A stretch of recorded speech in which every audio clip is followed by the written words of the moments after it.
আজ আমরা চলে গিয়েছিলাম ঢাকার বেগম রোকেয়া সরণি আগারগাঁও তালতলাতে অবস্থিত বাংলাদেশ বিমান বাহিনী জাদুঘরে, যার পূর্ণ নাম হলো বাংলাদেশ বিমান বাহিনী জাদুঘর। জাদুঘরটি 2014 সালে সর্বসাধারণের জন্য উন্মুক্ত করা হয়। তখন থেকে বাংলাদেশের সেরা একটি দর্শনীয় স্থানে পরিণত হয়। এই জাদুঘরের পাশেই ঢাকা মেট্রো রেল স্টেশন হওয়াতে যে কারো মন কেড়ে নেয় এর ভেতরের মনোরম দৃশ্য। বিশেষ করে এখানে সারি সারি যুদ্ধ বিমান ও যুদ্ধ চলাকালীন সময়ে বাংলাদেশের হেলিকপ্টার সমূহ রয়েছে। প্রতিদিন দুপুর 2টা থেকে রাত 8টা পর্যন্ত জাদুঘরটি খোলা রাখা হয়। এর দর্শনার্থীদের জন্য এর প্রবেশ মূল্য 50 টাকা। জাদুঘরটি বন্ধের দিন নির্ধারণ করা হয়েছে প্রতি রবিবার।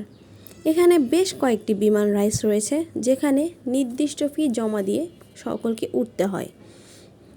এখানে উল্লেখযোগ্য রাইডসমূহের মধ্যে রয়েছে বলাকা, গ্লাইডার, হান্টার বিমান, লেজার ভিশন, বোট, ঠুকঠুক ট্রেন, মিনি ট্রেন, নাগরদোলা, হাতি, ব্যাঙ, ডাইনোসর এবং মিনি চিড়িয়াখানা। হাতি, যার পেট থেকে বাচ্চারা খুব সহজে ঢুকতে পারে এবং বের হয়ে আসতে পারে। বিমান বাহিনী জাদুঘরের মূল্য নির্ধারণ করা হয়েছে 20 টাকা থেকে 50 টাকা। এছাড়াও এখানে বাচ্চারা বিভিন্ন সময় খেলাধুলা করতে পারে।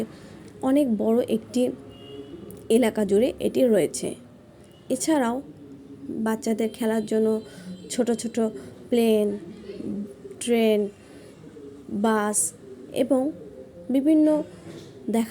বিভিন্ন জিনিস দেখার জন্য মনোরম দৃশ্য রয়েছে।